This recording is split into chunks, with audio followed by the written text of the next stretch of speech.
क्या आप एक माउंटेन पर्सन हो या एक बीच पर्सन हो? क्या आपको शाहरुख खान पसंद है या सलमान बॉय पसंद है? रुको रुको रुको, आप सोच रहे होंगे कि मैं ये टेक के चैनल में क्या आपको बकवास कर रहा हूँ। जैसे कि इनके अलग अलग फैन बेस है, वैसे ही मैक ओएस और विंडोज ओएस के अपने अपने फैन बेस भी है। मैं 15 सालों से एक विंडोज यूजर रह चुका हूँ और मैं हमेशा सोचता था कि मैक ओएस मुझे समझ ही नहीं आ रहा है, तो इस पर मैं काम कैसे करूंगा। लेकिन मैं रिसेंटली इस पर शिफ्ट हो चुका हूँ और मैं 6 महीनों से इसको यूज कर रहा हूँ और मैं आपको बताता हूँ इसका यूजर एक्सपीरियंस और इसका फ्रेंडलीनेस इतना अच्छा है कि मैं फिर से विंडोज की तरफ मुड़ के भी नहीं देखने वाला हूँ। मैक ओएस आपको एक फील गुड एनवायरनमेंट और फ्रेंडली एक्सपीरियंस देता है, जिससे आपकी प्रोडक्टिविटी में काफी आपको मदद मिलती है। मैं ऑलमोस्ट 6 मंथ से इसको as a primary machine use कर रहा हूँ और मैं आपको इस वीडियो में इसके 10 अमेजिंग फीचर्स के बारे में बताता हूँ जो विंडोज में आना बहुत ही मुश्किल है और ऑलमोस्ट ना के बराबर है। इसका सबसे पहला फीचर है इसका एनिमेशन, जो कि एक पर्सनल प्रेफरेंस होता है, लेकिन मुझे ये इसके एनिमेशंस काफी अच्छे लगते हैं। मैक ओएस बूटअप होते ही आपको इसके एनिमेशन का फ्रेंडलीनेस और फ्लूइडिटी का एक एक्सपीरियंस मिल जाता है। विंडोज और मैक ओएस के एनिमेशंस में जमीन आसमान का फर्क है। विंडोज में ज्यादातर एनिमेशंस का यूज भी नहीं है और मैक ओएस में आपको हर एक चीज में एनिमेशन दिखाई देगा। मैक ओएस में हर एक बेसिक फ्लो में अलग अलग एनिमेशंस दिखाई देगा और इसका एक कलरफुल और विजुअली सैटिस्फाइंग सा एक एक्सपीरियंस मिलेगा आपको। बेसिक सा अगर आप कोई भी एक फाइल डिलीट कर रहे हो, उसका भी एनिमेशन इतना अच्छे से दिया जाकि रिसाइकल बिन फुल हो जाता है और जब भी आप कुछ डिलीट करते हो तो एक साउंड इफेक्ट्स के साथ इसको आपको एक एक्सपीरियंस देता है। इस पे आप अगर कोई विंडोज में मिनिमाइज कर रहे हो तो इसको आपको ऐसा एक एनिमेशन दिखाई देगा, लेकिन विंडोज में आपको बहुत कुछ चीज क्लटर होकर आपके सामने आ जाती है। मैक ओएस पे एक दिन काम करने से ही आपको विंडोज चॉपी और स्लो लगने लगेगा।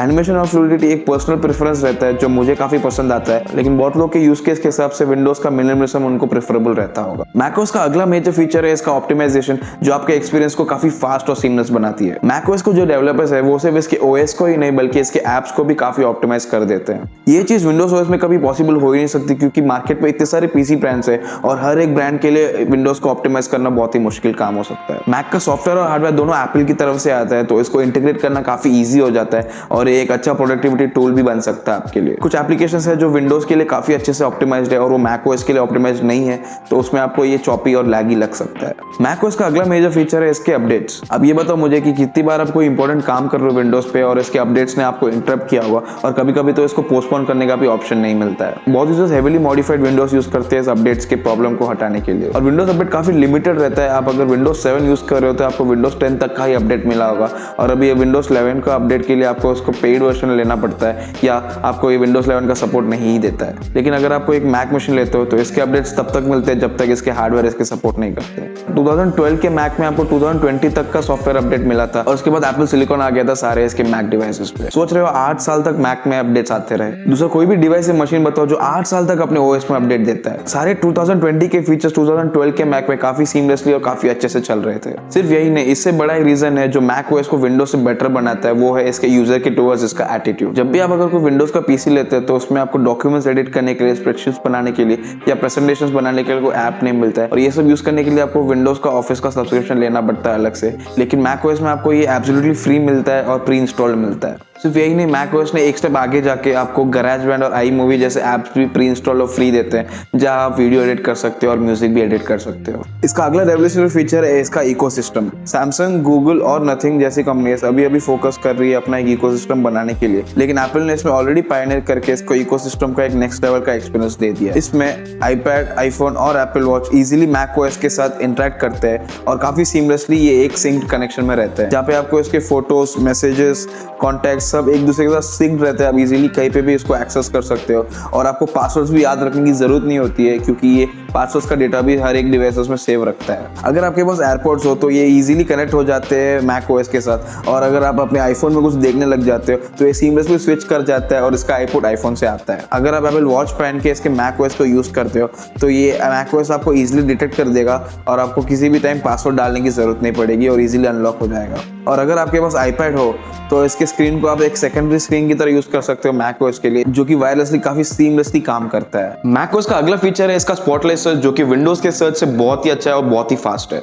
विंडोज का जो सर्च है वो इतना प्रिसाइज नहीं है और फास्ट भी नहीं है स्पॉटलाइट के कंपैरिजन में। स्पॉटलाइट के सर्च आपके सिस्टम के फाइल्स और फोल्डर्स को भी सर्च कर लेता है, जो कि 5 साल से भी ज्यादा पुराने हो और इंस्टेंटली आपको रिजल्ट लाके दे देता है। इस पे आप बेसिक कैलकुलेशंस भी कर सकते हो, करेंसी कन्वर्ट कर सकते हो और आप इस पे आके कोई भी क्वेश्चंस भी पूछ सकते हो जिसका आंसर दे देगा इंटरनेट के हेल्प से। इसको मैं पर्सनली यूज करता हूँ काम करते वक्त और मेरे को फाइल्स और फोल्डर्स के नाम याद रहते हैं, तो मैं सीधा फाइल को एक्सेस कर पाता हूँ इसके स्पॉटलाइट से। इसका अगला अमेजिंग फीचर है इसका जेस्चर, जो कि एप्स के नेविगेशन के बीच में बहुत ही काम आता है। आप बहुत ही इजीली इस पे जेस्चर्स की मदद से एक ऐप से दूसरे ऐप में मल्टीटास्क कर सकते हैं। अगर आपने कभी मैक ओएस यूज नहीं किया और अगर आप एक बार इसको यूज करेंगे इसके जेस्चर्स को, तो आपको इससे प्यार हो जाएगा। आप आराम से मल्टीपल वर्चुअल डेस्कटॉप बना सकते हैं, एक दूसरे के बीच में ऐप्स को स्विच कर सकते हैं, ड्रैग एंड ड्रॉप कर सकते हैं और बहुत कुछ कर सकते हैं इसके जेस्चर्स से। एक वर्चुअल डेस्कटॉप से दूसरे वर्चुअल डेस्कटॉप के ऐप पे आप फाइल्स ड्रैग एंड ड्रॉप भी कर सकते हैं और ये काफी नेचुरल और ईजी लगता है। विंडोज में बहुत रिसेंटली इसके वर्चुअल डेस्कटॉप का फीचर आया था और मैं काफी टाइम से इस पे वेट कर रहा था, क्योंकि मैंने मैकओएस पे काम कर रखा था, ये वर्चुअल डेस्कटॉप देख चुका था और मैं चाहता था कि विंडोज पे भी ये आए। और जब ये आया और मैंने यूज किया था इसको, ये मुझे काफी कॉम्प्लिकेटेड लगा और इतना ईजी नहीं लगा। और मुझे नीचे कमेंट्स में बताओ कि वर्चुअल डेस्कटॉप कौन कौन विंडोज पे यूज करता है और आपका एक्सपीरियंस कैसा रहा है।